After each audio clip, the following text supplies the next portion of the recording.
Good evening, everybody, and welcome to another edition of the Illinois Green Party series with your host, David Rich. We have a special reoccurring guest tonight, Les Begay. Les, how are you? I'm very well, thank you. Good. Thank you so much for coming back on. Tell us about the Indigenous, let me see if I can get it right, Indigenous Peoples Day Coalition. Okay. Yes. Well, the last time I was on was the first day of Native American Heritage Month, which was November Right. 1st.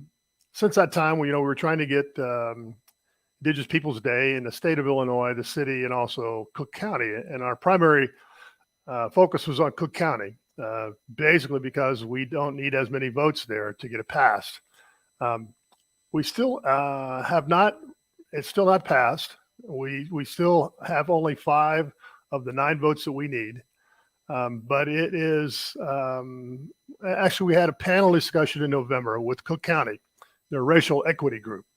And in that panel discussion, President Toni Preckwinkle was the host. And in the conversation we had, she said that we should have Indigenous Peoples Day and that we should have a land acknowledgement.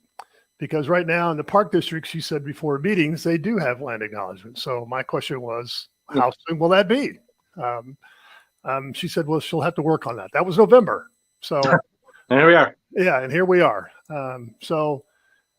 It's not, it hasn't progressed any further, but we do have her support. And if she's really a supporter, then she needs to twist some arms and get 4 more votes for us so we can get this passed. 4 more out of how many? Well, there's 17 board members. We need 9 votes. We have 5 right now. So we need at least 4 more votes to get it passed. As well is there resistance from the other ones that haven't signed on, or they just really haven't gotten around to it, do you think? There's a few that have resistance from because of their one of them because of their freedmen heritage. And if you're not familiar with freedmen, they came in the Trail of Tears. A few of the 5 tribes that left the Southeast had slaves, and the slaves came with them. And they said if they come with us, they will become citizens. They were citizens for a while, and then the tribes took that citizenship away. They disenrolled them, which is not really that unusual. Many tribes disenroll members over the years. There is one commissioner who says he's found out that has freedman descent. So he is not in favor of passing Indigenous Peoples Day until his particular tribe grants citizenship. As I've told him and other members of the board, that's a very important issue, and we're in support of freedmen getting citizenship. But it's a separate issue from Indigenous Peoples Day. Sure. And if Indigenous Peoples Day is passed, I think it will give this commissioner and also freedmen a bigger platform to talk about the citizenship that they're trying to receive. So I don't see that it should be an issue, but it is an issue, and that's why there's about 5 commissioners that are holding off because of that. Because of that one issue? That's really the only issue. Well, there's also a couple of Italian American commissioners who are opposed to it as well. But because it's not fair, or what are they saying? Oh, their argument is that we are trying to erase Italian heritage by replacing Columbus Day with Indigenous Peoples Day. Okay, I think I might have mentioned this last time. I mean, my mother is literally from Italy. Yeah. Literally. And I have spoken out against Columbus Day for years now, and to my many Italian friends as well. And they said the same thing, like, well, Columbus Day was really sort of just a way of giving American Italians pride. I mean, there's nothing to be proud of. He's a terrible, terrible human being. He sold young Indigenous girls into slavery. There's nothing absolutely. When Italians have Leonardo da Vinci and Galileo and all sorts of cool people to draw from. Exactly. Okay, there's we said it's not anti-Italian, it's anti-Columbus, and right. There's so many other, like you said, other Italian Americans they could choose from, honor it, or they could call it Italian American Heritage Day, which is fine. Right. We could go with that too, but it's the fact that Columbus is being honored. Right. And it just that's in another way too, like, I mean, just being honored as a person, he was just a terrible human being. right. And B, he didn't discover America. You can't discover something where there are already people there. You Well, can, he never even made it this far north. Let's start there. well, so just as far as what counts as America, he Yeah. didn't discover it. He discovered, in quotes, the Bahamas. Yes. But again, you can't discover something when there's already people there. You can invade it. And there's been talk of a compromise of maybe sharing the day, Columbus Day and Indigenous Peoples Day. And our stance on that is no, that's like Juneteenth being shared with the Confederate Memorial Day. I mean, Yeah. it's the same thing. So Yeah, no, that's no good. that's not going to happen. And that's why we're not interested in doing that either. Right, exactly. Okay, well, I want to be kept up on that the process there. When might like get a definitive answer? We have a meeting with the Cook County Friday, and we're discussing trying to get the land acknowledgement accepted, and then bring up the Indigenous Peoples Day, I guess. So we're probably looking at later this summer, probably after the elections in June, which is, if it works, it works. Hopefully it will. I don't know why we have to wait that long, but that's kind of the input we're getting. Interesting. Okay. And it's okay. Because none of these commissioners are going to lose their position over Indigenous Peoples Day. I mean, definitely not. It's not that controversial an issue where their constituents are going to say, "Oh my gosh, how could they do that? I'm not going to vote for them now." Well, they were going for Juneteenth Day at the federal level. There were plenty of Republicans who didn't understand the need for it and voted against it. Right. It was just astonishing to me. Well, the Cook County Board voted Juneteenth in unanimously, and as I've told that board, there's no difference between what you were doing there and Indigenous Peoples Day. It's both about racial equality and social justice. Absolutely, 100%. And if we haven't gotten that far by now, then we haven't, and we do have hope. Obviously, if there's resistance at all on it. But okay, well, I hope it goes through, and if it doesn't, I guess just try again, because that's it really kind of annoys me that you have to get like a handful of people's permission to do something like this. Yes. I don't know. I don't like that. That's I don't know. It's weird. That such a small amount of people can decide the fate of so many others, like what's happening, like with war and what's happening in Russia, like, the Duma and Putin, however many people they are, said, we're going to attack another country. And all of a sudden it happens. And I saw footage of like Russian soldiers are like, we don't know why we're here. This sucks, Right. And I don't like that. Anyway, well, tell us more about how this day got started. Obviously we know, I mean, for your tradition, your lineage is the general inspiration to do it, but give me more specifics. Like we should have one of these days, kind of thing. Like one of that occurred in your life. It started in 1977, and the actually Berkeley, surprisingly enough, Berkeley was the first city to honor it, and there's 14 states since then. It's not something that has come up with in the last 3, 4, 5 years. I mean, this has been effort by Native people since 1977. There's about 160 cities in the U.S. There are 14 states that honor it now, and it's time. I mean, it's time that the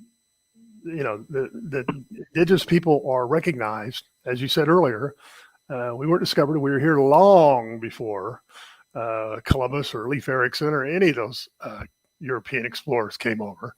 Yeah. So why can't we be recognized as the carekeepers of this land? I think mostly my assessment would be it's fear. I think there are people Americans now that are just afraid of giving up what they perceive as like the nobility of American history. Because when you look at it, it's not noble at all. But they duped us for so long. They're afraid their stained glass window is being shattered in front of them. Sorry, go ahead. Well, I think that's a lot of it too, because the Native history is not taught at all. At all. I mean, what you do learn is about Columbus. Mm-hmm. You read about the myth of Thanksgiving, mm-hmm. Maybe the Little Bighorn, and then mm-hmm. maybe Wounded Knee, and that's it. So I think you're right in that to acknowledge the genocide committed against Native people is something that no one wants to admit to. And the United States hasn't done that. So honoring, giving us a day maybe points in that direction of, well, we don't want to acknowledge it. We don't want to mention it. So maybe we shouldn't do it. Yeah, exactly. It's just ignoring it, it'll go away kind of thing. Right. Which it's why people like you and I exist, is to make sure that at least in conversation, it doesn't go away. More and more people could become aware of it. Right. Yeah, I mean, because I think, a lot of our, education, again, in air quotes, on Native Americans in this country comes from, Hollywood, Right. and the Westerns from the olden days and stuff like that. I think Dances with Wolves was probably one of the first attempts by Hollywood to actually show Native Americans in a positive light. I don't know if that's exactly true, but you know what I'm saying. It was a better light, but at the same time, it was the white guy that came in and taught the Native people how to fight and how to be brave. Fair enough. And he ended up leading them, Right. But to make a point too earlier about you said about what's going on over in Ukraine, the U.S. and other countries are up in arms about a country invading a sovereign nation. Where have I heard that happen recently? And the irony of it is that that's what happened here. 100%. Sovereign nations, but no one 100% talks about it. Yeah. So it's the twist when I hear, the uproar that people have. How could that be possible? Why would people do that? Well, you live in a country that did do that. You live in a country's here because they did it. Yeah. Right. Exactly. And yeah, no, it's the hypocrisy of governments is never ending. That is true. It's they get to do things that a common person, if you will, can't do or shouldn't do. But at the same time, governments are run by individual people, so not one of them is morally exempt from their behavior. Just because they're in a government making governmental decisions doesn't mean that they're morally exempt. Maybe legally they are, but not morally. Well, and I think, as you said earlier, the narrative by movies and other areas are that we were floundering here on our own, and we didn't exist in a positive way until European colonization came. And just to talk about Illinois, Cahokia, back in its heyday, when it was the largest city in the world. Yep. And with trade routes, from here to down the Mississippi to Mexico, and most of the major highways today are actually trails that the indigenous people used to transport their goods back and forth. Wow. Yeah, no, I think it's still, you're talking about the one in Southern Illinois, right? Right. Yeah, that's the one. I think it's considered the largest archaeological area, dig, if you will. It is, and I don't even know that it's taught here in Illinois. I mean, I didn't hear about it until my friend got into his master's program in archaeology. I'm not kidding. And then he told me about it. I'm like, oh, really? We should go down there. Right. Yeah. So it's not something I learned in school or about, Illinois history or anything like that, which is unfortunate. Well, that's a good segue to the bills that you were talking about before we started the show. Why don't you tell us about those bills?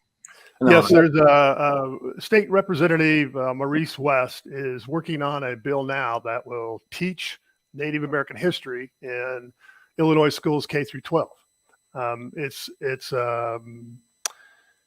House Bill 4548. It still needs a little work.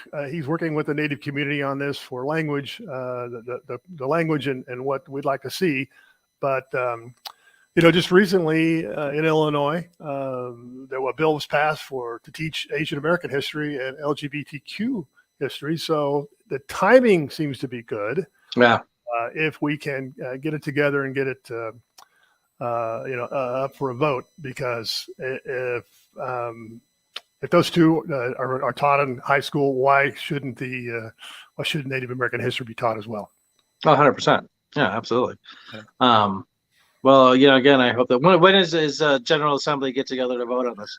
Well, the bill's not quite completed yet, but it'll probably be later this summer. I'm guessing. Like I said, he's working with the community now on the language of it, on what we'd like to see in the wording and what we'd like to see in the education system on how it's taught, and with some input from the Native community and historians and tribal members. Yeah, that's very cool. And I actually, I'm more than an acquaintance and less than a like best friend with Joyce Mason, who's a state representative. I'm going to have to get in touch with her and ask her to keep me updated on that, what's going on, see what her perspective is on it, get kind of the inside scoop on what how they're talking about it and that kind of thing. Yeah, that would be great if we could change the way that we teach history to the kids. Well, Which again, across the country, there's a lot of pushback on that. Sorry, go ahead. right, and maybe they'd learn about Cahokia, while they're here in Illinois. And actually, yeah, because for sure. Have you been there? Oh yes, I've been down there. I've been down there many times. Yeah. Where exactly? I know Southern Illinois, but whereabouts? It's just it's about 3 miles east of St. Louis. East. Okay. Yeah. Okay. Gotcha. Yeah. All right. It's, right on the river, and they've got a really nice museum down there. And the last time I was down there actually was in December, and they had a little film presentation. And afterwards I asked them about why they didn't give a land acknowledgement before the film was aired. You're on Cahokia, and land acknowledgement is something that should be recognized for the original people of this land. And so I talked to the whoever the administrator was there at the time, and they said, "Oh, we're working on it." So I gave him my card and told him I would be happy to work with them on it. But that was in December, and I guess and here we are again. Still, I guess I lost my card. Well, I hope not. Yeah, it's interesting because, like, I know that out east there were some lineages of Native Americans that literally can be traced back, measured backwards to about 10,000 years in this area, in that area. 10,000 years is probably a sufficient amount of time to say this is ours. Yeah. Right. Anything? Squatters' rights, if you will. Right. I think Europeans do that, right? They do. They did it all the time. That's how we got to where we are now. Where the Europeans are everywhere all across the country and just decimated every area that they took over. It's ridiculous. Africa is all messed up because of it. Americas are all messed up. North and South Americas are all messed up because of it. I mean, probably 8 out of 10 of the major problems that we have can be traced back to colonialism. Oh, yes. I mean, it's really bothersome to keep, like we said before the show, to keep learning about these things. Every day I find out something new just about it. It's like, good Lord, and going back to like how, what's happening in Ukraine, and all Americans are like, oh my God, I can't believe this. And we did the same thing, 200 plus years ago. Also remember, far more recently, we invaded Iraq and Afghanistan. Yes. So over national interests, which is what Putin's excuse is too. Anyway, I thought it was weapons of mass destruction.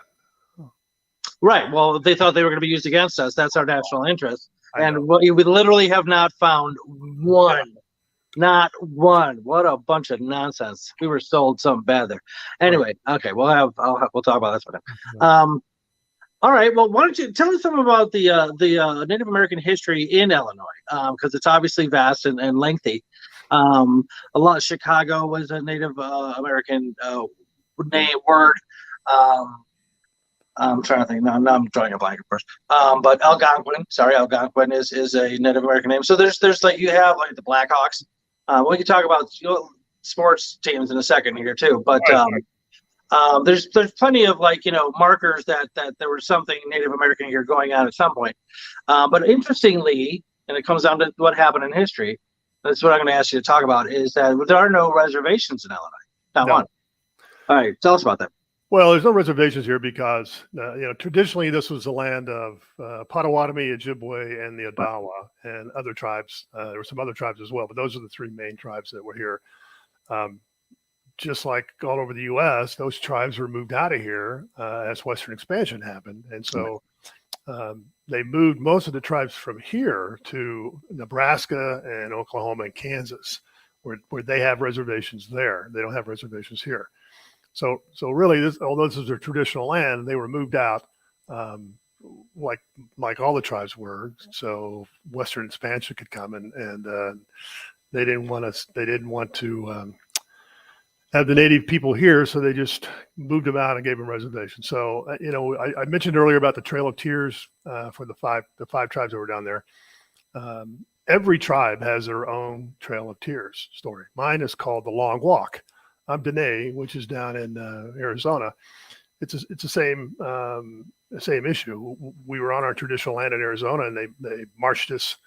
And, they burned all the crops. And they came in and shot us, and then moved us to marched us overland to New Mexico, and we were there for a year until they finally go back. So every tribe has their own story about being displaced, and many of them did not get their reservations back. We were lucky enough to go back to our traditional homeland, but that story is a prevalent story of Native tribes across the U.S. So that's why there are no tribes here, federally recognized reservations here in Illinois. Yeah, now there are several in Wisconsin. Yeah, I'm really not sure how many are in Wisconsin, but yes, there's quite a few in Wisconsin. There's some in Iowa. Okay. And there's, like I said, most of the tribes from here were moved to Nebraska and Kansas. Nebraska and Kansas. Gave them the most boring landscape. Well, yeah. I've flown over Kansas and drove through Nebraska, Snoresville. Right. Not exactly naturally beautiful, but yeah, no. And our buddy Abraham Lincoln was a part of that whole removing of the Indians, and he like slaughtered. What did he do? Help me out here. 38. That's it. I think this happened in the last show. Right. He tried and like hung like 38 Native Americans for a supposed uprising or something. Day after Christmas, yes. Well, the other thing Lincoln did is in 1862 was a big year for him. He approved the Morrill Act, which was taking public land, which was Native reservations, and turning it over to make land grant colleges out of them. And they lost about 11 million acres of that. And then also in 62, he brought out and passed the Homestead Act, which gave people 160 acres. If you're over 21, weren't fighting against the U.S., would stay on the land for 6 months and improve it, you got 160 acres. And that was 250 million acres that were stolen from Native people. So Lincoln may be called the great emancipator, but he's not looked at very favorably with Native people. I would not. I think less people, white Americans, are looking less favorably on him as well. The more you know. I mean, he's made it quite clear that he would have preserved the Union and kept slavery if he could have. Right. He made that. He said it. He wrote it down. Yeah. Okay, so that's almost a direct quote. So I mean, don't give me that crap. So anyway, it just so happened that just from whatever external pressures he got rid of slavery, which I'm glad he did. Don't get me wrong. Yeah. But another thing that befuddles me about governments is that they'll actually determine if you're a slave or a free person, and that's an awful lot of power that governments have. Clearly, and to touch on that a little bit, with the Dawes Act in 1887, which was another big land grab of about 150 million acres, tribes were told if you give up the land, we'll make you citizens of the U.S. Well, that was in 1887, and it wasn't until 1924 that the U.S. granted citizenship to Native people, but it was a state-by-state approval process. So, and the last state to grant citizenship to Native people was Utah in 1968. 68? 68. Oof. So, as it goes now, are all by lineage Native American citizens? Right. Yes, we are. Okay. Yeah, who cares, really? I mean, Well, and typically Native people will say they're citizens of two nations, their own, and then the U.S. Some tribes actually have dual passports. Oh, really? That's interesting. Yeah. Would like somebody like myself need a passport to go on a reservation? No. Oh, okay. You don't need a passport to go on there. Would you need permit? Would I need permission? No, you don't need any permission to go on to a reservation. Okay. Yeah, I mean it's federally owned land. It's federally. We're wards of the government, and you can go on because many some of the many national parks are near or on reservations. So. Okay, I mean that brings up some thoughts in my noggin about obviously you yourself are still harboring are still, trying to get some equality and justice going here for your people, and rightly so. Is the sentiment of yours vast amongst Native American populations across the country? Is there a big push to do this? There's been a big push for quite a while. Okay. The problem has always been, and still is today, is that our numbers aren't very big. Right. And with the last census, we went from, I think, 3.5 million to 5 million. But even 5 million in this country is not a big voice. And that's 5 million across the country. 5 million in the state of Illinois might make a difference, or 5 million Sure. in a city might make a difference. But the problem has always been that we don't have enough voting power. And in order to make change, you have to be able to do that through the election process. One of the big helps that we've had is that Deborah Haaland, who's now Secretary of Interior, she's put much more focus on Native people and sovereignty than has ever happened before. And that's, she's Native. She understands that there are problems that have just been bypassed and ignored. Every election, local, state, sometimes federal, politicians come by and shake hands and promise things, but nothing ever happens. Can't imagine that. Yeah. So that's really been the problem, is that it's hard to get non-Native people excited about the issues we have and the changes we need for us to move forward.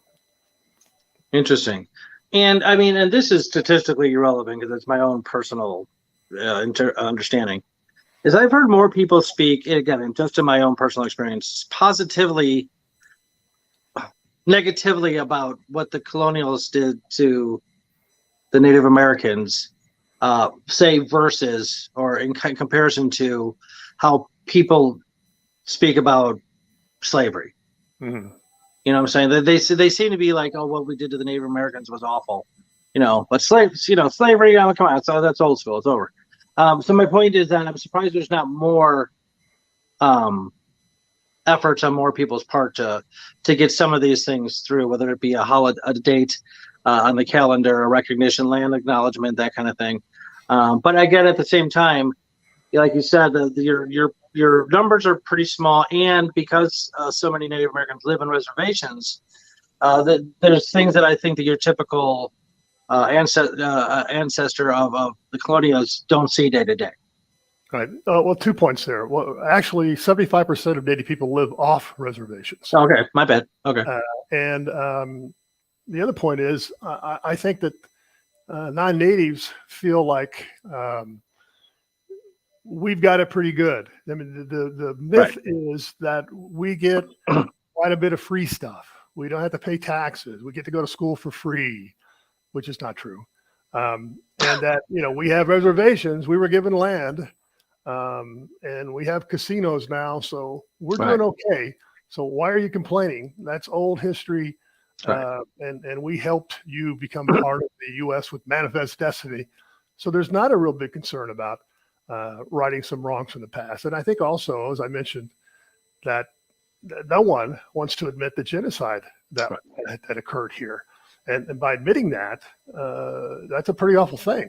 I mean, and to admit that and give us some kind of status or, reparations, as some people have talked about, that's just, that's going to be difficult. I just don't see it happening anytime soon, if ever. What kind of reparations are people talking about? Well, I think for Native people, reparations are really land. I mean, they want land. They want their land back. I mean, it was, prior to, it was 26 billion acres that were all native land.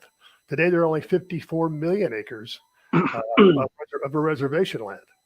Right. So it's giving back land. I mean, there's a big movement called Land Back, which is really talking about of the 500 plus treaties that were broken, all of them. Yeah. Those treaties were supposed to protect us and our land, but those have all been broken, and land was taken and continues to be taken today. Continues to be taken today? Right. Well, you look at Bears Ears, Bears Ears up in Utah. Now it's sacred land from three tribes. One of them is mine. And with the Obama administration, he preserved it through the Antiquities Act. And then the next administration, he took 2 million acres away from them. And now with the Biden administration, he's trying to restore it and give that land back to Native people because it's sacred land. I mean, it's like taking, I can't think of it. I'll think of it in a minute. But it's sacred land, and to take it away, to open it up to recreational use, hunting, trap, that kind of stuff. It's just not right. Well, it's definitely not right. Okay. It's like taking Arlington National Cemetery and saying, okay, we're going to open it up for recreation use now. Because of some of those lands that I'm talking about, they're burial sites. Yeah. And to open it up to the public just for recreational use is just a slap in the face to Native people. Yeah. Oh, for sure. And that's a very interesting point, is that there was a far greater tendency amongst Native American tribes to consider the land sacred and find spiritual connection with it. Unlike the European settlers who didn't. They thought, the world was just there to kind of be used, right. And, torn down and disregarded when they didn't, satisfy us anymore. And now here we are with massive global climate change problems because of that very attitude directly. Land is sustenance for Native people, and it's to be used to pass on to the next 7 generations. For non-Native people, land is power and money. And that was always the difference when they started moving Native people off reservations, because they needed that land. Colonists needed that land to build cities and fortunes, and the land wasn't important to them other than it was a power grab and a money grab. Yeah, no, absolutely it was. I do know I'm certified in horticulture. I studied it here in Northern Illinois, so we, mostly talked about stuff here locally. Illinois is being called the prairie state, and it used to be like 65%-ish prairie. And due to modern, European style agricultural methods, guess how much prairie is left? 0.1%. Yeah. Out of 65% of the land mass of Illinois was prairie, is now 0.1% because of our agricultural practices. It's unbelievable. Right. Well, there has been some talk in the last few years about taking the national parks, which is about 85 million acres, and all those 85 million acres were native lands at one time, of giving those 85 million acres back to the tribes to let them be the caretakers of it. Because, and if you've read much about Yellowstone, when the first non-native people went into Yellowstone, they were awed by the beauty of it and how well it was maintained. And I mean, you think that you just think that happened on its own? No, it's because native people have been taking care of that land. That was their sustenance, as I said. They lived off that land and they knew the importance of land. Yeah. So there's been talk about that. I don't know that will happen. Probably not. I can't see the U.S. giving up 85 million acres of national park land to native people, but that's another part of the land back movement. Is the land back movement to what extent is it trying to change things? I mean, is there any sort of push for literally give us our land back, like all of it, get the hell out of here? Well, there has been some cases of that, and actually there was a Supreme Court case in 2020, the McGirt versus Oklahoma, which was Oklahoma had to end up giving back land that had been taken in a treaty, and some kind of paperwork snafu by Oklahoma where it never was really registered. So they gave that land back. So actually that has prompted other tribes to try and do it through the legal system, getting some land back that way as well. Interesting. Through the legal system. Right. Well, because that's the only way it's going to happen. I mean, it's going to happen through the legal system. And actually now, Oklahoma is now fighting that Supreme Court decision. They're saying that the Supreme Court was wrong, and they've got it in court again to take that land back. Oh, wow. Yeah. All right. Is this the same thing as when what you're referring to now, when you got jurisdiction back? Right. But they got some with the land came the jurisdiction. That's really right, okay. That's really what was over. Right. The and then the governor of Oklahoma, who's fighting this tooth and nail to get the land back to Oklahoma, is actually an enrolled member of the Cherokee tribe, which is he's a Republican. Yeah. Well, maybe that's why he needs to turn in his enrollment card if he's fighting that. Is what I. yeah, that's disgusting. That's absolutely disgusting. No, I know there's okay. There's a African American gentleman, I don't remember his name, who's like starting now to promote himself for governor of Illinois. And he wants to overfund the police and all. He says all lives matter, and he's pushing every wrong button that he should be. So it's appalling to see. It really is. So okay. So can you tell us a little bit about the history of how it happened? I just remember hearing about it a couple of years ago, and that Judge Gorsuch, is that his name, was like kind of like gave the voice of the case. Talked about it. Well, it's not dissent; it'd be the other one, whatever that is. But how like he's like sorry, but it's all legal right here. I mean, you guys don't. America doesn't have a right to. Again, when I say by jurisdiction, I don't mean merely it's merely a legal step as much as like non-Native Americans don't have to move. Right. It's not like to that extent of land back, kind of thing. It's just that legally there are certain things concerning like police can't arrest Native Americans in that area, that kind of thing. Can you talk a little bit more about it? Right. Well, what that decision meant in that on tribal land, tribal police cannot arrest anyone other than tribal members. Okay. And so one of the big problems with missing and murdered Indigenous women is that the men that come in and murder and kidnap Native women are typically non-Native. So they're reservations. So when they come in, they know that the tribal police cannot stop them. Usually they commit the crimes and leave. So the local police and state police can't go after them either because it happened on federal land. So really it's up to the FBI to go after the federal agents to go after these people. And they don't have precinct or, they don't have people on the reservations to do this right away. So that's why it falls through the cracks. And that's really what this McGirt issue was about.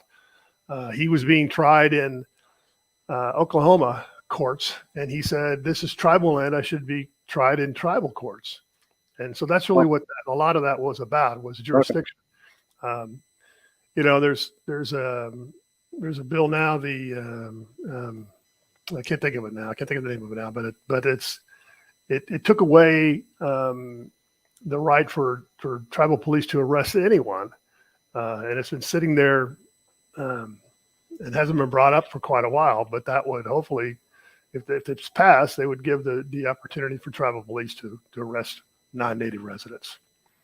So there's a real hole there in that, because as I said, that's the big issue with missing and murdered Indigenous women. They're all near border towns. They're all near reservations, and they know they can get away pretty much scot-free. I mean, there's over, I think in 2021, there were over 1,500 Native women that were missing, that are still missing. How many? 1,500. And that's only the ones that they know about, that they have in the records that are gone, that are missing. Wow. All right. Are there any other? I'm sorry. Go ahead. The Native women are murdered 10 times more than any other race out there. And, really? Yeah. Wow, that's crazy. It's very crazy. And then a couple of years ago, I mean, it was the third leading cause of death among Native women. Oh. So thanks. Murder. Murder. Secretary Holland has made a point to try and bring this to attention of the public and try to do something. And actually, President Biden has formed an Operation Lady Justice. It's a task force that's supposed to highlight this and actually put people in place to help missing and murdered women. But the problem I have is with task forces is they usually don't do much more than meet and talk about it, but they don't do much. So at least he's trying to bring the issue to the attention of the public and try and do something about it. But hopefully the task force does more than just study it. Yeah, yeah. Do Native Americans have a decent amount, if you will, of support at the federal level, as far as like individual politicians? Usually only in states where there's reservations or a large Native population: Arizona, New Mexico, California, Montana. So there's not a big push on it because, again, what gets done in Washington many times is how much money you put in their pocket in lobbying. And there's not a big lobbying group that's going after these senators and representatives. So it's something that they don't, and it's not in my state. So why should I be concerned about it? Right. I think that's a very typical attitude about a lot of things. Yeah. If it doesn't affect me directly, I don't care. Yeah. But eventually it will affect you directly. And it affects everybody morally, by the way. Right. Just should. It should. It should. That's what morality is. You should be offended that somebody else is being treated immorally. That's what it means to be a moral agent. Right. Okay. So I just had a question. I forgot. Oh, let's talk about sports teams. Okay. Obviously we had the Washington Redskins turned to Washington Commanders. They just recently picked their name. I thought it was a good choice for a name, Washington Commanders. It's formidable for a sports team. We command you, that kind of thing. Strikes a little bit of fear, into the opposing team. It does all of that a sports team's name should do. And it's not offensive, hopefully. I can't think of anybody. People in command, maybe, I don't know. But what about? Well, go ahead and talk about that a bit. I mean, what was your understanding of that? A lot of people freaked out about it. They thought it was, again, unnecessary, petty. You're picking up, you're fighting the wrong battles, Right. that kind of thing. And I remember talking to a couple of my friends and people at the bar I was bartending at. So, Redskins is an offensive term. Right. Would you like somebody walking around calling you whiteface? Yeah. No, of course not, because it would be directed right at your rabbit. It's just rude. Sorry, go ahead. Well, the teams that have native names or imagery, the fallback is always, we're honoring your people. This is an honor for you, and you should be happy that we're doing this for you. There's some native people that feel that way as well, but most do not. And the changing the Washington football team's name has been going on since the 60s. It was finally changed. Really? Yes. So it's many people thought that it was just a recent thing where people became woke and it's time to change. But no, this is a fight that's been going for quite a while. I mean, all sports teams' names need to be changed, including the Kansas City football team and the Atlanta baseball team and the Chicago hockey team. They all should be changed because there's no other sports teams that have racial names. During the black leagues, they had some racial names, but they changed them, and for a reason. So why is it okay for you have names about Native people? Some of the pushback too is that you should be happy that we're honoring you, and there's so few of you that you should be happy that we even recognize you. But it's dehumanizing people.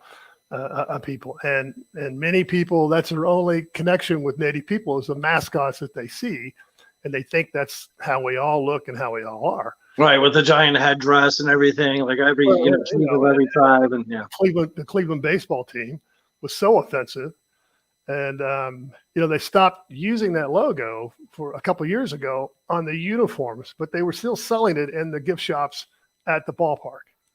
And even the hockey team here, it's less offensive than the Cleveland baseball team or the Washington football team, but it's still offensive.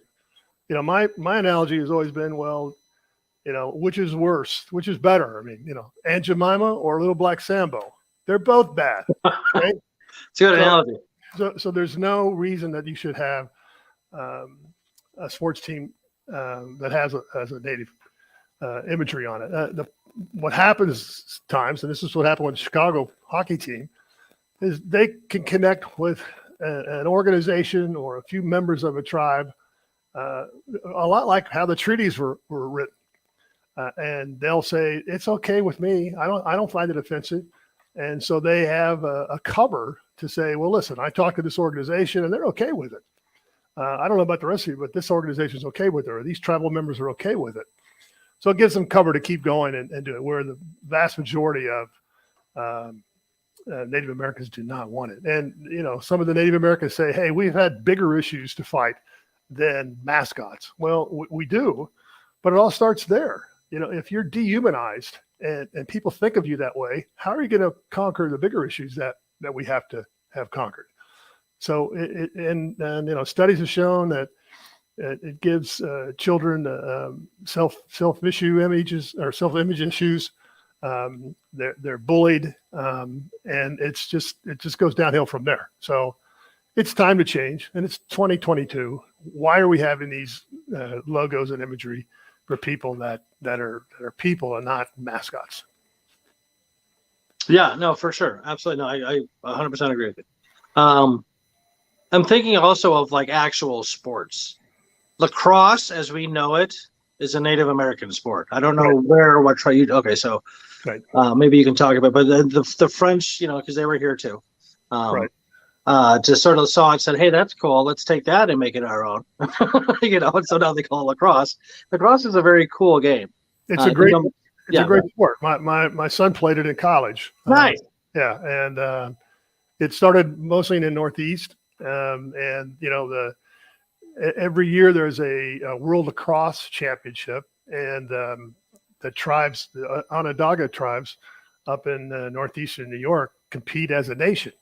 They're called First Nations, and they compete against the world as a lacrosse, and they come in third as the highest place they've ever placed. That's great. And really the reason is because you're talking about tribal nations that probably number maybe 1 million, maybe, and so you're drawing lacrosse players from that 1 million population against the United States and Canada, who typically win the World Championships, one of those two teams. And actually, lacrosse is the national sport of Canada, not hockey. Lacrosse. Oh, I had no idea. Yeah. Okay. Yeah, you don't hear about lacrosse, professional lacrosse very often. Right. And there's the Heisman Trophy of lacrosse in college is called the Thwartian Trophy, which is named after a Native person. About 6 years ago, there were two brothers from the Onondaga Nation who actually won that. They were co-champions or co-winners of the award, which is the first time that's ever happened. But it's an amazing sport. Fastest sport on 2 feet. Yeah, but a good friend of mine when I lived in Portland, Oregon, was a lacrosse player in college. I don't think I've ever met anybody in better shape than he. It's just you're constantly running. It's a very athletic sport, and the precision of taking this ball in your net and while you're running and whipping it across the field to land in somebody else's net this big is pretty amazing.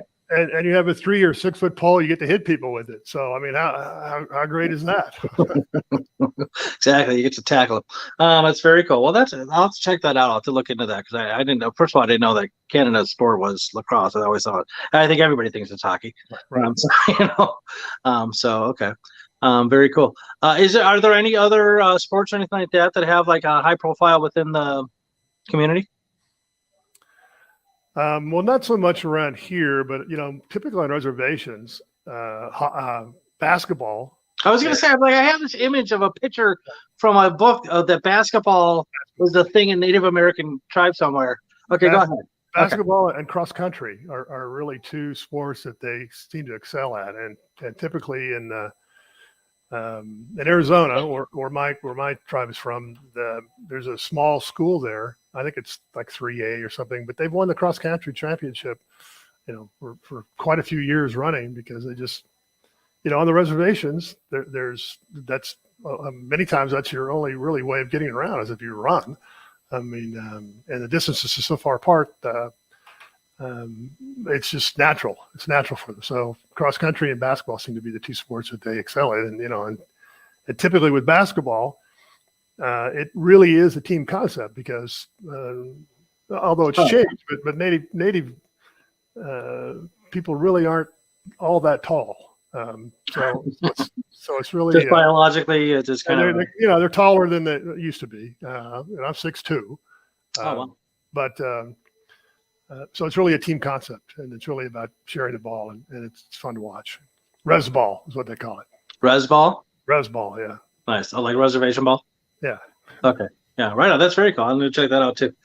I love sports, and I love that kind of level of skill and talent, and so I'll have to check that out for sure. We only got a few minutes left here. I unfortunately can't remember his name. I think he's some sort of congressman or senator in Michigan, I think, but don't quote me. Who's recently said, last year he said, when the issue of Native Americans and colonialism came up, he said, "We won this land in battle." Right. Flat out said it. Does that ring a bell to you at all?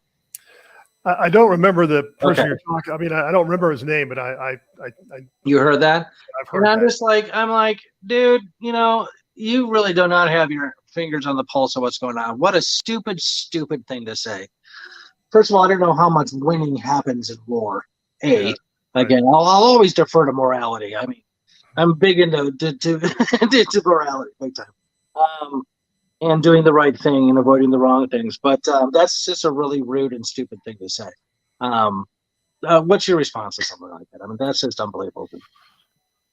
Well, you hear that often, and that, as I had mentioned earlier, that many times you hear that, we would have just floundered here on our own, and we never would have advanced, and we needed the help of the white savior to come in and help us. And so because we didn't assimilate, we had to be moved on. And there was two ways of doing that, turbulation or assimilation. Right. And it was a big part of assimilation, but the biggest part was termination. You talk about the wars we've been in. The longest war the U.S. has ever been in is the Indian Wars for 250 years. And they did a pretty good job of terminating most of us. Oh, yeah. No, when you say genocide, you ain't kidding. Yeah. That was definitely an attempt. And it's, I hope people realize that this country was literally built on the genocide of one race and the enslavement of another. Right. Literally, folks, do your homework. It's tragic. It really is. It's heartbreaking. And like I said, ever since I started doing this show, having people such as yourself and others about, different, the atrocities of American history, but done by our government. I just learned about the sterilization in Puerto Rico. Did you ever hear about that? There was sterilization here too. Oh, absolutely, no doubt. But I didn't know about the one how he just ransacked all of Puerto Rico and just sterilized the women. And come on.